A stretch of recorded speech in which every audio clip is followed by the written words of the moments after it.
Assalamualaikum warahmatullahi wabarakatuh. Bismillahirrahmanirrahim.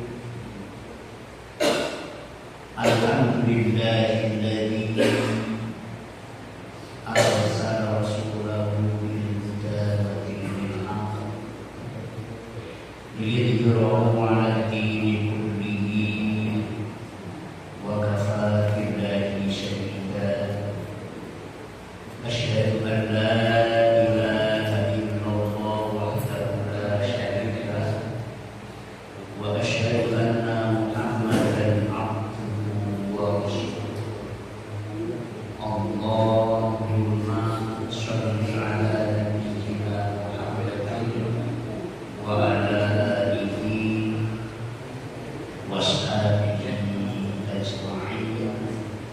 La haula wa la quwwata illa billahil aliyyil azim. Wa qala Allah ta'ala fi kitabihil aziz, a'udzu billahi minasy syaithanir rajim. Bismillahirrahmanirrahim. Ya ayyuhalladzina amanu taqullaha wa qulu qawlan sadida yuslih lakum a'malakum wa yaghfir lakum dhunubakum wa may yuti'illah wa rasulahu faqad faza fawzan 'azima. Sadaqallahu yang saya hormati Ketua Pimpinan Daerah Muhammadiyah Budaya dan seluruh jajarannya, Ortum Muhammadiyah yang hadir di tempat ini, khususnya pengurus kifayah Fardu Kifayah Muhammadiyah, baik pengurus maupun anggota yang hadir di majelis mubarak ini yang dirahmati Allah Subhanahu wa Ta'ala. Alhamdulillah, walaupun kifayah urusannya adalah tentang kematian, tetapi tidak menutup kemungkinan bahwa kita juga antum salamuna wa nahnu bil athar, kata Rasulullah. Inti juga kami akan menyusul begitu. Kan itu bedanya. Kan gitu. Insya Allah bikumah, ya di hadisnya juga seperti itu. Jadi bapak-bapak, ibu-ibu harus berterima kasih ketika pertama menjadi pengurus kifayah belum menjadi anggota. Itu berarti kita sedang diajak untuk mempersiapkan diri sejak dini untuk menghadapi kematian. Itu normalnya begitu. Tetapi kadang-kadang kita ini apa yang kita lihat, apa yang kita rasakan, apa yang kita kerjakan kadang-kadang tidak nyambung dengan hati kita. Contoh, kita sedang takziah, ada mayat, kita sedang sholat, mengantarkan jenazah ke kuburan. Ini kan situasi-situasi berkabung, situasi tiba. Tapi ada yang mau berceritakan apa yang seakan dia bagian, ada yang nyambung. Padahal Allah sedang, ketika ada kematian itu sebenarnya Allah sedang memberikan namanya pelajaran bagi yang hidup. Maka bapak-bapak mohon maaf nih, kalau masuk kuburan itu dibuka di papan di tulisan itu, kan di papan itu di tulisan itu. Kalau bacaan itu merinding. Ada doa yang pendek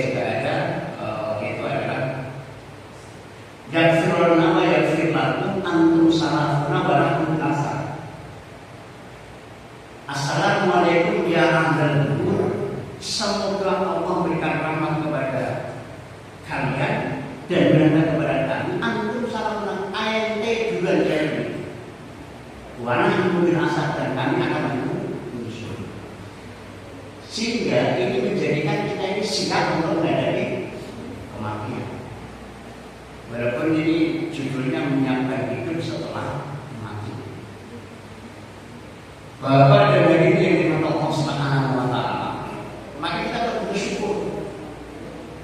Ketika ada peristiwa kematian, paling tahu dulu adalah fardu kifayah, pengurusnya kita semua. Berarti ini adalah ada pelajaran yang bisa kita ambil. Pelajaran kita ambil. Maka bahasa saya berterima kasih kepada kifayahmu, bapak-bapak sudah dipercayakan. Pertama, menjadi pengurus kifayahmu. Kedua, menjadi anggota kifayahmu. Walaupun saya di kampung juga ada kifayah-kifayah yang lain. Di kampung juga ada kifayah-kifayah yang lain. Karena bapak pilihannya adalah kifayah, ya kifayahmu yang kita opini yang kita selesaikan segala urusan dari kita. Mukadimah bahwa yang berikutnya ada hadis yang sangat menarik. Hadis dari Ibnu Umar.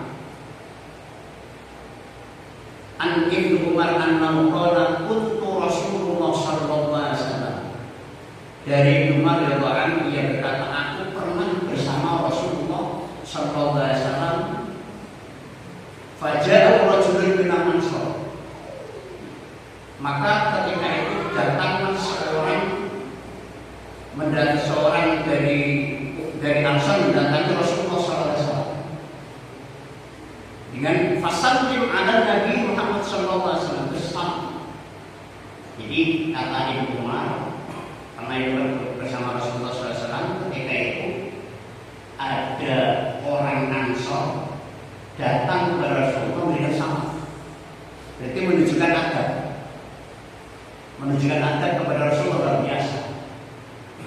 Seperti adabnya Ali bin Abi Thalib ketika ada perjanjian Hudaybiyah, dia suruh mencoret kalimat itu oleh Rasulullah, suruh mencoret beberapa kalimat. Ali nggak mau. Diberitakan oleh Rasulullah, Ali coret itu kalimat itu, coretkan. Ali tidak. Diserahkan sama Rasulullah. Jadi begitu sahabat itu takdirnya hormatnya kepada baginda Rasulullah SAW. Orang Ansar ini setelah salam kepada Rasulullah SAW, qala ya Rasulullah ayyul mu'minin afdal. Tanya kepada Rasulullah, wahai Rasulullah, orang mukmin yang baik itu seperti apa? Jadi dia bertanya, dan itu didengarkan oleh yang lain, disaksikan oleh yang lain. Ayyul mu'min afdal. Lantas Rasulullah menjawab, karena dia bertanya, dijawab Rasulullah SAW, ahsanuhu khuluqan. Jadi kalau berdasarkan hadis ini, orang mukmin yang afdal, yang paling baik itu adalah ahsanuhu khuluqan.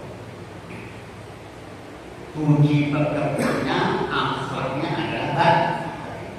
Walaupun titelnya profesor dokter, walaupun dia mantan presiden, kalau tidak punya akhlaknya baik, dia bukan orang baik. Kan gitu. Saya nggak ingin Jokowi ya, saya nggak ingin Jokowi.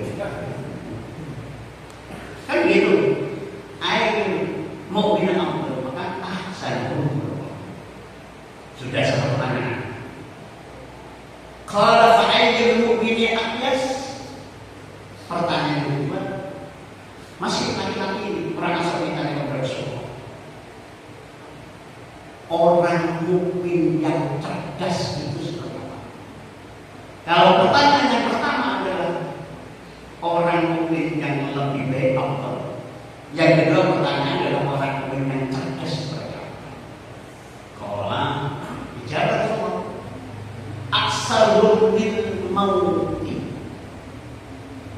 Orang mukmin yang cerdas itu adalah yang dia selalu banyak mengingat kematian. Ini menurut hadis ini bahwa, jadi mohon maaf walaupun dalam dunia dunia akademik mungkin nilainya pas-pasan, tapi di orang yang tak ada ingat mati terus tidak ada dia cerdas.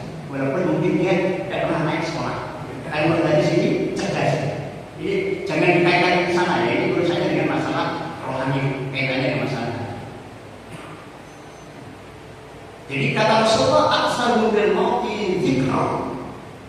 Dia selalu mengingat kematian. Itu loh ya. Dan tidak itu saja, wa ahsanu lima ba'dahu dan melakukan akhis.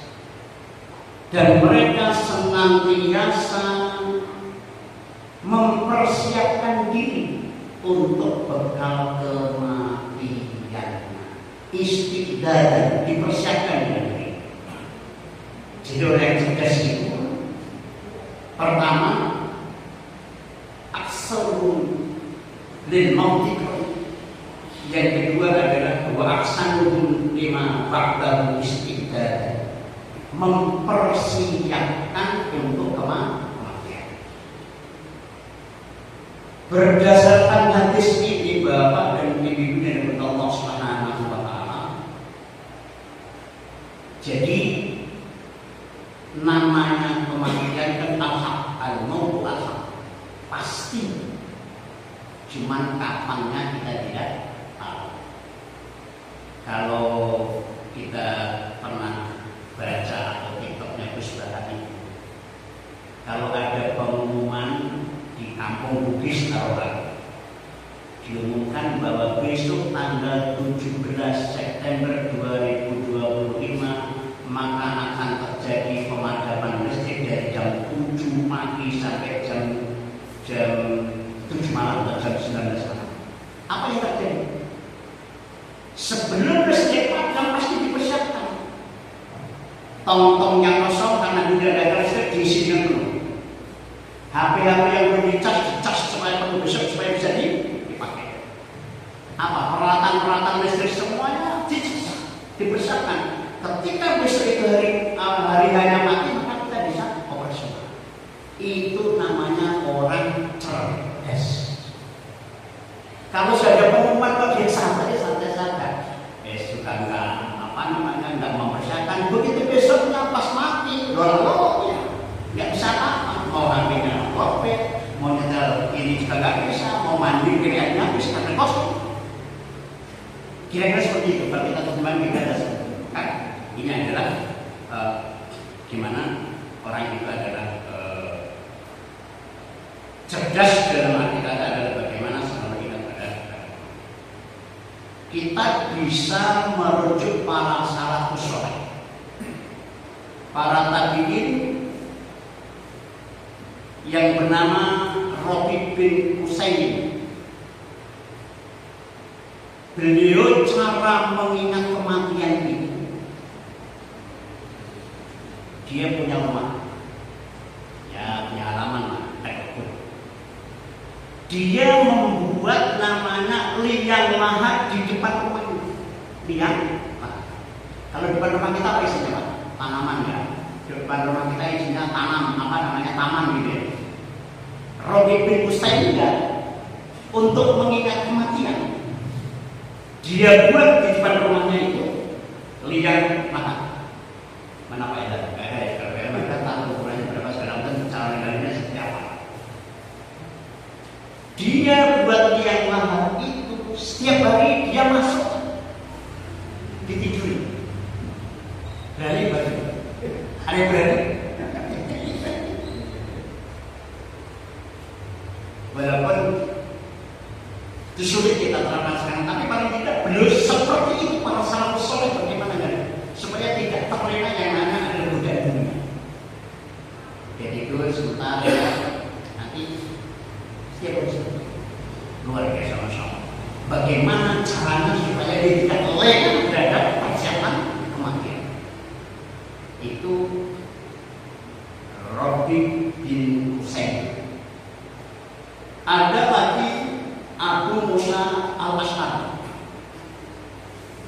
Abu Musa al-Asy'ari juga sama. Manggil para pemuda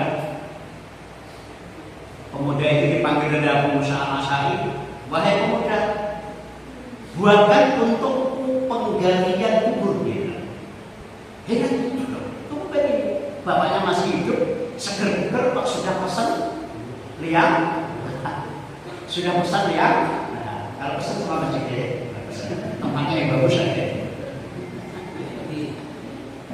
Iya. Betul, si anak muda ini disuruh oleh Abu Musa al-Asy'ari cari buat yang sudah jadi lapor sama Abu Musa al-Asy'ari. Wahai Tuhan, apa yang Tuhan perintahkan sudah selesai, sudah saya buatkan. Mana? Yang gali anak muda yang gali. Oke, kalau di sini, ayo kita coba galian ini bersama-sama. Jadi yang dari kubur diajak untuk mencoba menempati liang lahan ini bersama dengan Abu Musa al-Asy'ari. Pas sudah cocok nggak kira seperti itu dalam bahasanya. Kalau kita ngubur itu paling kita cuma ngukur ya, cuma ngukur kira-kira lebarnya berapa. Kata Abu Musa al-Asy'ari, kalau menggali harus dalam, karena yang disunahkan.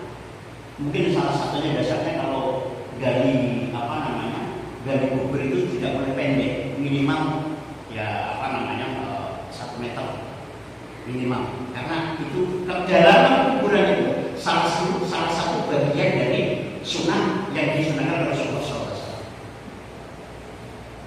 Dia berdua itu Abu Musa al-Asy'ari dengan anak-anaknya nyoba dia. Kalau kita nyoba garis baru dia biasa, nyoba mobil baru dia biasa. Pernah kita nyoba dia lahan? Kan udah pernah. Sekali-kali kalau pas ada itu mengingatkan mereka. Apa kata Abu Musa al-Asy'ari? Di liang lahan ini ada dua kemungkinan. Aku akan bahagia dan aku akan sengsara. Apa kata beliau? Ketika sudah ditanam, maka ada informasi, ada kabar ketika itu adalah kebaikan, maka akan ditunjukkan surga kepada kita. Dan itu akan saya sampaikan kepada anak istri kita. Itu akan sampai kepada anak istri. Tetapi boleh jadi ketika sengsara tanah itu, kubur itu menjadi sempit, maka biasanya orang berdoa, ya Allah, lapangkan kubur wawasi makfalahu, luaskan tempat. Kata Abu Musa al-Asy'ari, boleh jadi kuburan itu ketika ini baik, maka diluaskan pada Allah, saya menjadi lapang dan ada informasi bahagia tentang surga, dan itu sampai padaku dan akan aku sampaikan kepada istri dan anak. Tapi demikian juga ketika kecelakaan, kesengsaraan, boleh jadi kayak ini. Cerita dalam salafus saleh ini ada pesan bahwa pesan yang pertama adalah kematian itu pasti, disunahkan, bukan disunahkan, dianjurkan untuk selalu mempersiapkan diri untuk persiapan perkara. Cara yang paling ampuh, cara yang paling jitu adalah ketika ada orang meninggal. Itu sebenarnya itu yang sangat relevan dalam kehidupan kita. Apakah tetangga, apakah saudara, atau siapa ketika dihukumkan di masjid, kalau sudah di awal dengan inna lillahi wa inna ilaihi raji'un, kita mungkin siapa ya sampai 3 kali diulangi karena begitu inna lillahi begitu sebut namanya anginnya timur, jadi barat kan begitu sebut lagi yang di selatan dan dengar karena anginnya ke utara. Akhirnya tanya siapa yang meninggal tadi? Itu sebenarnya peringatan yang masalah yang luar biasa untuk bagaimana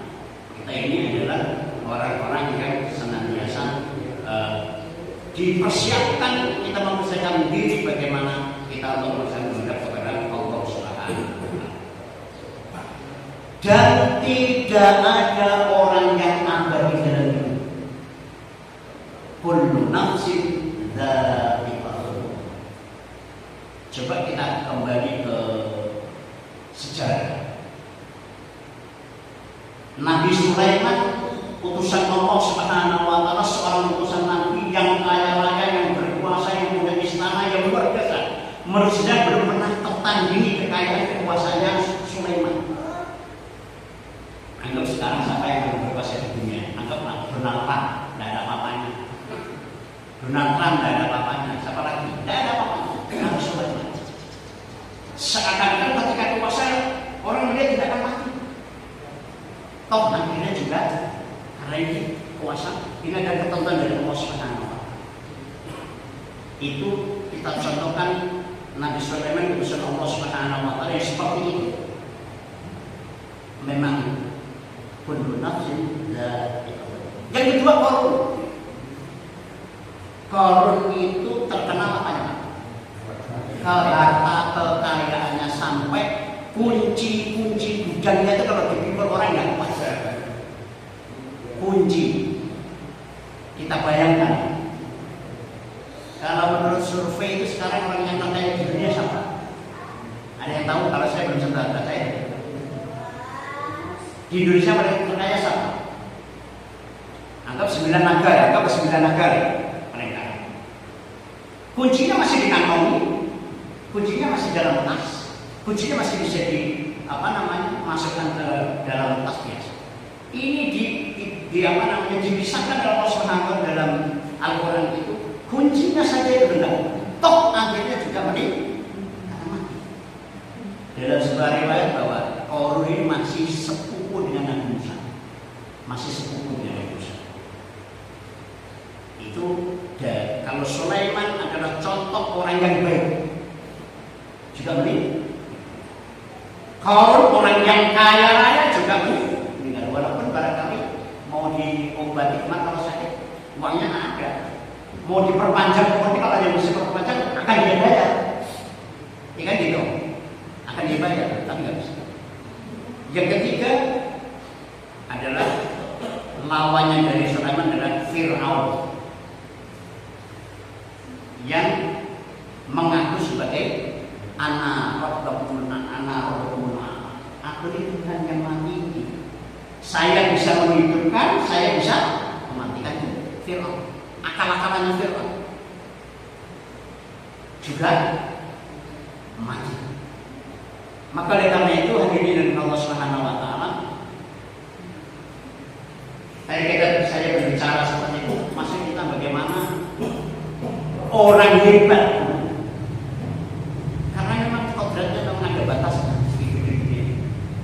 Maka dia harus meninggalkan yang dia cinta. Dia meninggalkan yang dimiliki.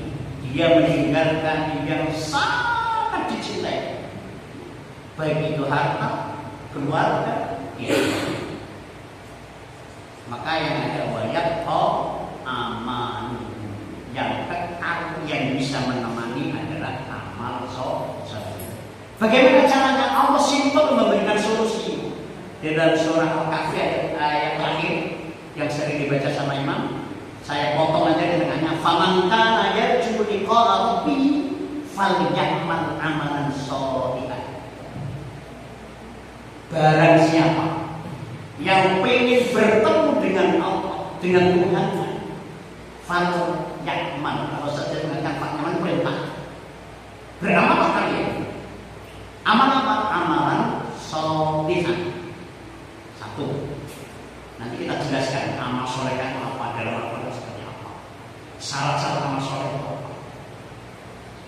Jadi amal soleh wala yusyrik bi ibadati rabbih. Yang kedua, beramal soleh tiga, tapi sekali-kali jangan mensekutukan Allah, mensekutukan Tuhan. Simpel hanya dua. Sudah beramal soleh sama. Kedua, tidak syirik selesai. Cuman tidak sesimpel itu, tidak semudah itu. Ini perlu yang namanya adalah iman kita yang kuat supaya kita bisa melaksanakan. Hari ini kan dari Allah Subhanahu wa Ta'ala. Jadi bekal kita untuk sesudah kematian itu adalah beramal soleh. Amal soleh yang kita lakukan dalam kehidupan kita sehari-hari, kalau kita bisa melakukan ada yang bentuknya ada ubudiyah, ibadah kepada Allah Subhanahu wa Ta'ala yang mantap, ada yang bentuknya ghaib. Dalam menurut Syekh Al-Tustari, amal soleh itu memiliki 4 syarat. Kita beramal soleh, kan harus beramal soleh. Walau yusyrik ibadah Rabbih, kita tinggalkan kesyirikan. Bukan Syekh Al-Tustari tadi menurut Mu'az. Al-amalu soleh alladzi fi arba'ati asya'. Amal soleh akan diterima ketika memiliki 4 unsur, 4 syarat. Contoh Bapak Ibu melaksanakan amal soleh, kalau yang mantul jelas, yang mantul jelas, sholat, puasa, dan sebagainya. Anggaplah gotong royong di masjid. Pak Ali mengumumkan besok hari Sabtu nurunkan atau naikkan pasir di lantai 2. Kan hanya naikkan pasir di lantai 2 untuk SD Muhammadiyah. Karena SD Muhammadiyah adalah untuk belajar, berarti adalah itu adalah tempat kebaikan. Yang pertama, al-ilmu, ada ilmunya. Ilmunya apa? Ilmunya ilmu pekerjaan itu sendiri kawasan. Masa naikkan pasir mau dilempar-lempar, kapan nyampe? Kamu siapa pakai apa? Itu contoh. Kalau yang makhluk pasti ilmunya sudah ditentukan oleh kaifiatnya dari Islam. Al-ilmu. Yang kedua waniyah. Yang kedua niat. Niatnya apa? Apa supaya dilihat oleh pimpinan daerah Muhammadiyah, siapa tahu nanti ada peluang jabatan mau diangkat jadi jabatan, atau bisa dilihat oleh yang lain supaya dikatakan kader terbaik. Itu niat. Jadi jangan disangka pekerjaan yang baik itu adalah seluruhnya baik kalau niatnya tidak baik menjadi tidak baik. Dalam hadis dasar ada 3 orang. Orang yang baca Quran, ada yang berilmu, ada orang yang mati syahid. 3-tiganya masuk neraka karena salah. Nih, yang mati syahid katakan dia perang berjuang supaya dikatakan sebagai syuhada. Yang qori yang supaya dikatakan dia sama syuhada. Yang berilmu juga sama dikatakan supaya dia menjadi orang yang hebat. Bukan, kan baik, tetapi saatnya menjadi tidak. Yang kedua niat. Jadi niat itu Bapak itu fokus kita beramal soleh. Beramal soleh luar biasa. Wasabri dan sabar. Pekerjaan itu kalau tidak kita dengan sabar maka akan tergesa-gesa, tidak akan pernah menjadikan kebaikan. Sabar dalam melaksanakan, sabar dalam menunaikan, sabar dalam gangguannya. Boleh jadi begitu diumumkan kita sudah punya niat untuk ternyata setan membisikkan jangan sampai yang sudah sering kerja bakti, yang lainnya saja yang datang. Saya sudah sering kerja bakti. Masa kerja bakti Pak Darmo, saya bayar kemana? Anggap seperti itu menggoda. Padahal dia mau datang. Itu namanya adalah kita harus sabar dengan mana seperti itu. Yang terakhir buat ikhlas. Hampir mirip ikhlas. Ikhlas itu adalah tanpa pamrih, tanpa tendensi, tanpa motivasi, kecuali hanya karena Allah Subhanahu wa Ta'ala. Kalau saya ilustrasikan sama seperti para pejuang itu, para pahlawan kita itu. Para pahlawan kita dulu itu kan ada yang kehidupannya pas-pasan, tapi masya Allah melawan penjajah itu. Korban, rela berkorban jiwa, raga bahkan darah. Bukan ingin jadi DPR, bukan ingin jadi presiden, bukan ingin jadi apa, bukan, karena rela. Itulah yang menyebabkan Allah menurunkan kemenangan di Indonesia. Maka dalam Undang-Undang Dasar 45 atas berkat rahmat Allah yang Maha Kuasa. Itu harus sering sampaikan, Pak. Jangan sampai kita mulai digulit, kita mulai digoyang, kita mulai diselewengkan. Tidak ada peran umat Islam dalam kemerdekaan. Sekarang. Bahkan kalau saya lihat tokoh-tokoh Muhammadiyah ada 23 orang yang ditetapkan sebagai pahlawan Muhammadiyah. Di Nahdlatul Ulama juga banyak lumayan. Hampir semuanya. Data terakhir itu 173, 112 Muslim, 22 Kristen, Buddha, dan Muslim. Jadi Islam. Jadi mereka ikhlasnya seperti itu. Ini namanya adalah buat berikhlas. Oleh karena itu, terus kita ini kira-kira apa yang bisa kita lakukan untuk perkara kematian itu apa yang kita lakukan? Pertama ya kewajiban kita tunaikan. Kewajiban kita tunaikan. Jangan dilupakan. Karena kita ini sering dilupakan karena kepentingan yang mendadak. Ada kepentingan yang menurut kita adalah objektif. Ada kepentingan yang menurut kita itu menghasilkan. Ada kepentingan yang menurut kita itu adalah yang menyenangkan. Contoh, kita bekerja kan konten, Masya Allah. Kalau yang perkantoran kan sudah 7-8 jam. Kalau yang dagang saya nanya mau buka terserah, mau tutup terserah karena dagang sendiri nggak jelas. Mau buka terserah. Jadi ketika kita ini diberinya, maka kewajiban kita yang waktunya kita sholat ya sholat kita tunaikan. Jangan sampai tidak, karena hanya itu yang akan gerbongnya adalah kita sholat kita, yang lainnya. Maka itu yang kedua. Yang pertama.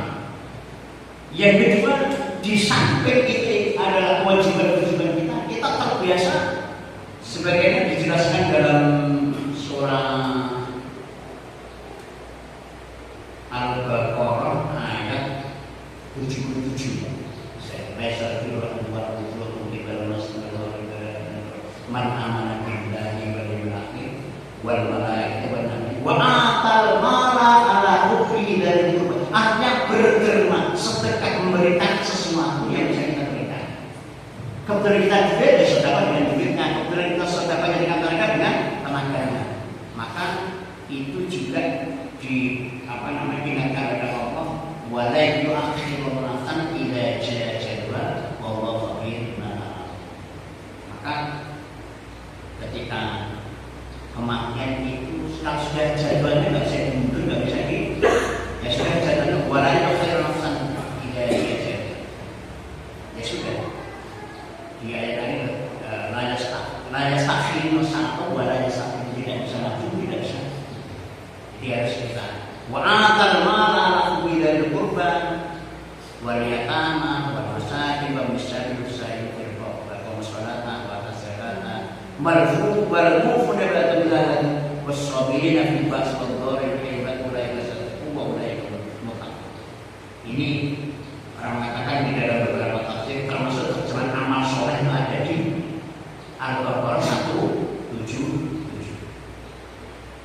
Hari ini dari Allah Subhanahu wa Ta'ala.